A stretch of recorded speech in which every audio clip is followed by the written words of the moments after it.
Good morning, everyone, and welcome to our presentation. Today we're going to be talking about Cisco networks. My name is Afrid Bouyan, and my fellow teammates are Urvi, Sarin, Rashni Takshak, Abdullah Kaisar, Christy Poynan, and Shreya Kumar. What we're looking into essentially today is how we'll answer Lafayette Martin's 5 questions for the Cisco networks case. A little bit of background information on Cisco. Cisco is an end-to-end networking company that focuses on providing networking solutions to businesses and corporations. The company provides services to value-added resellers, third-party distributors, and service providers across the North American market, focusing primarily on the B2B markets. In 2001, Cisco was known as a rapidly growing corporation that focused on selling a wide variety of services and products that were considered inter-networking solutions. What they did most essentially is help other businesses build an online portal and develop their digital platforms. Therefore, Cisco assisted other companies through their e-business transformation and helped them with solutions that were highly efficient and cost-friendly. Cisco at that time was also known as one of the most sophisticated and lucrative e-businesses around the world, to a point where 90% of its orders were coming directly through its online website. Cisco also motivated other businesses to develop an online IT infrastructure and invest heavily on it in order to come up with solutions that were cost efficient and also efficient in terms of requiring the easiest processes to maintain. Today, Cisco provides solutions in different facets such as networking, which includes things like switches, routers, wireless objects, and devices, network management, interface and modules, optical networking, etc. They also provide solutions in the wireless and mobility sector, and provides solutions such as access points, outdoor and industrial access points, controllers, etc. Cisco is also big on providing solutions in terms of security. Therefore, they provide firewalls, malware protection, cloud security, visibility and segmentation, etc.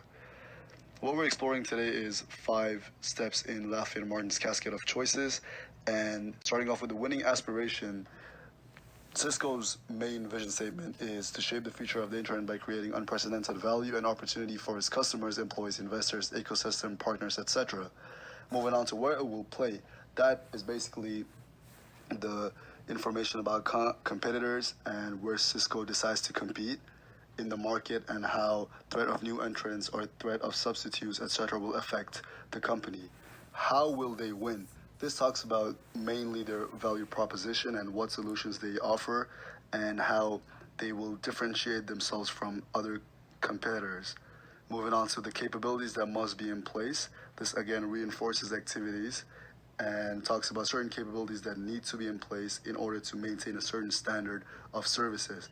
Lastly, ending with the management systems that will be required, such as support systems, hardware, software, and everything else that is required in order for the company to function and provide solutions in an environment which slowly has become saturated over the years. According to Lafayette Martin, aspirations are the guiding purpose of an enterprise. Winning aspirations of a company are significant to identify as they usually address an organization's purpose. Cisco's main focus is to maintain a positive edge in the e-business market and change how we work. As customers add billions of new connections to their enterprises, and as more applications move to a multi-cloud environment, the network continues to be extremely critical. Cisco Network believes customers are looking for intent-based networks that provide meaningful business values through automation, security, and analytics across private, hybrid, and multi-cloud environments. Cisco's vision is to deliver highly secure software-defined, automated, and intelligent platforms for its customers.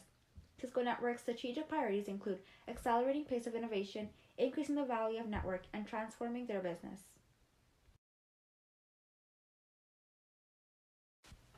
According to Cisco's annual reports of 2019, their winning aspirations or guiding purposes are to be a worldwide leader in networking that transforms how people connect, communicate, and collaborate, change the nature of work and how we live, maximize customer satisfaction, and finally, maintain a positive edge in e-business. This is different from their winning aspirations when they were running their business in 2003. In 2003, Cisco Networks was more focused on creating a relationship with their target market to identify what their needs are and what Cisco can do to attract to those customers and their needs. In comparison to now, already having a customer base, Cisco Networks changed their guiding purpose and winning aspirations and focus them on maintaining their position in the market and going above and beyond to what competitors in the market are already doing. This relates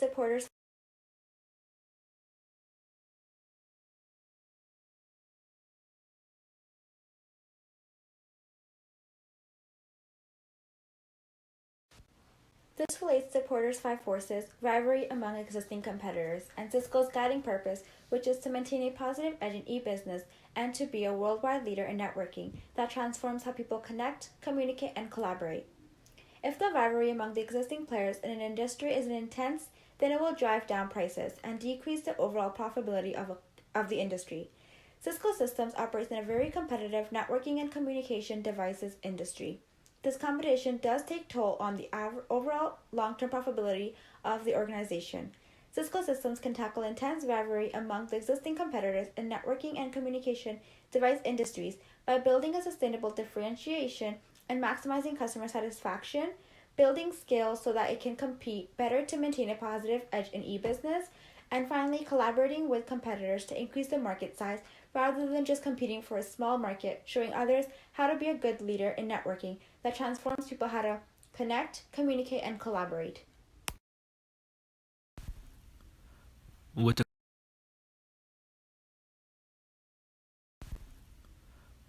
a continuously growing and evolving market of technology and networking, the US was a prime market to grow in. Focusing their core business segment on other corporations interested in upgrading their technological infrastructure, Cisco engaged in a business-to-business market with enterprises, service providers, and small to medium-sized businesses who are frustrated with older technologies.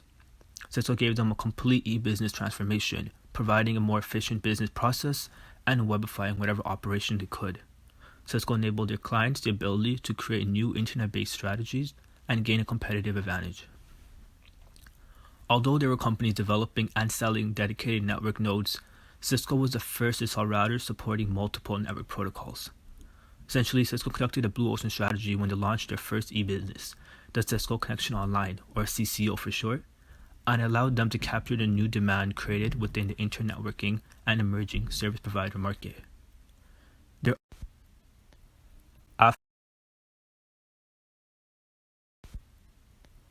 After acquiring several companies specializing in Ethernet switching, notably including Crescendo Communications, Cisco's product offering consisted of slow and complex, or fast but simple routing systems. The products were then built to be scalable and upgradable, being able to keep up with evolving technology needs. With continuous acquisitions and innovations, they improved their product offering, even integrating AI into the mix. Such acquisitions include SolveDirect in 2013 with their business in cloud services, MindMeld in 2017 for their conversational artificial intelligence business, and Singularity Networks in 2018 for their network analytics capabilities. Some of their innovations even include a unified computing system in 2009, which was the first server infrastructure that enabled customers to automate tasks, which was a game-changing technology at the time.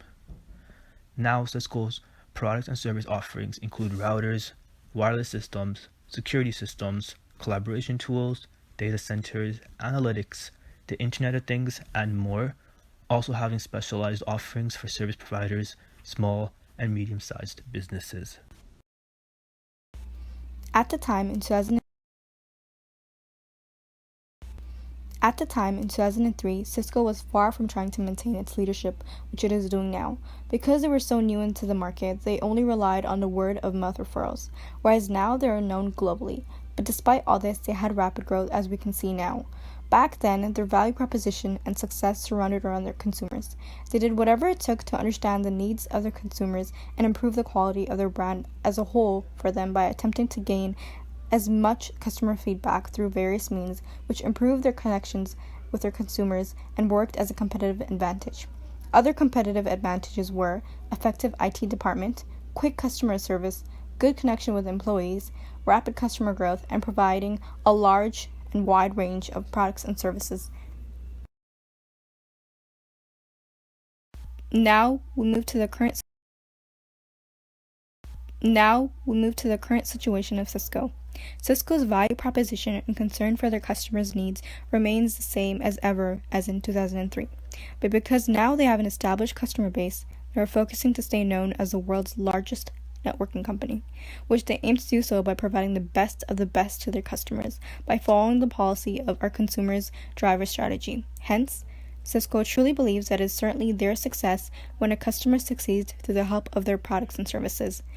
They strive to speed up the pace of creation process of their innovations and strive to increase the value of their overall network. For the most part, competitive advantage has stayed the same as in 2003. The only difference in Cisco's competitive advantage is that they recently started incorporating big data in their systems, which is helping them to gain leadership in the router business.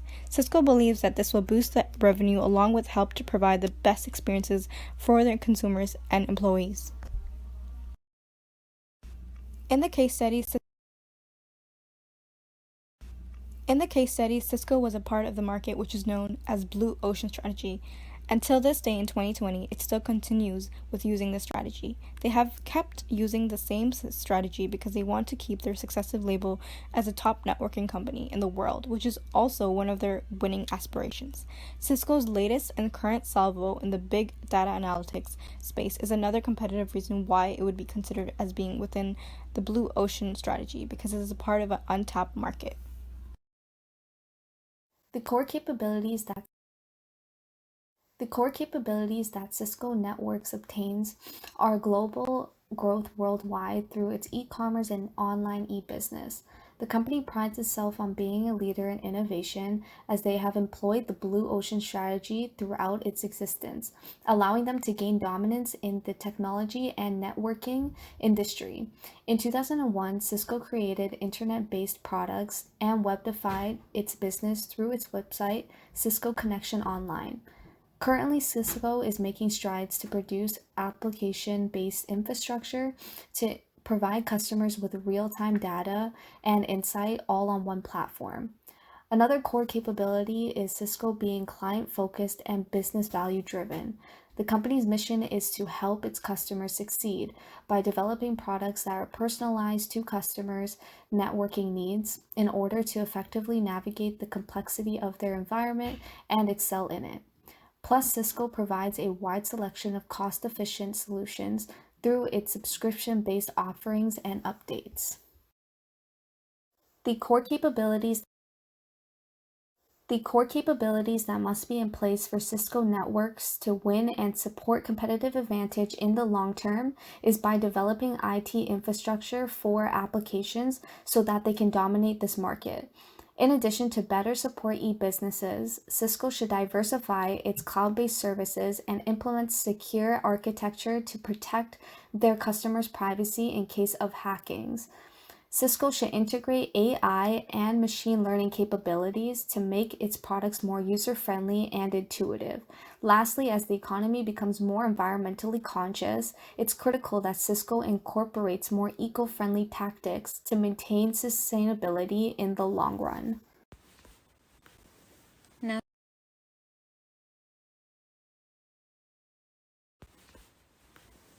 Now that we have covered the first 4 questions in the cascade of choices, we can now move on to the most neglected question in the cascade of choices of what management systems are required. This question will look at support systems, including systems, structures, and measures required to support our choices. Every company needs systems to support the building and maintenance of its core capabilities.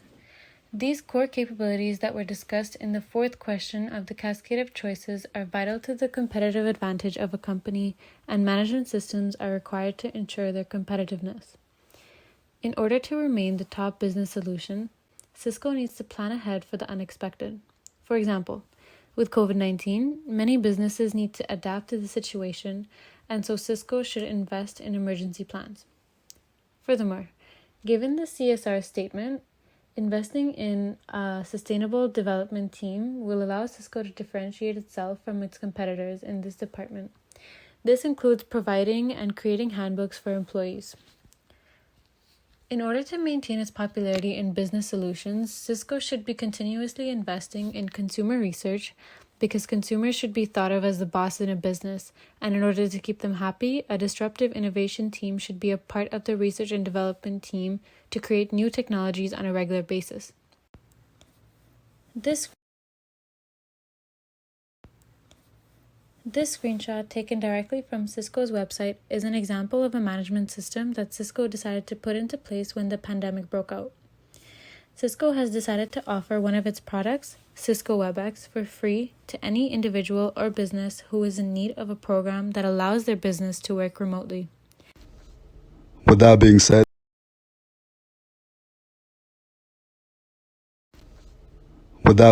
this marks the end of our presentation. Thank you for listening, and we really appreciate your time.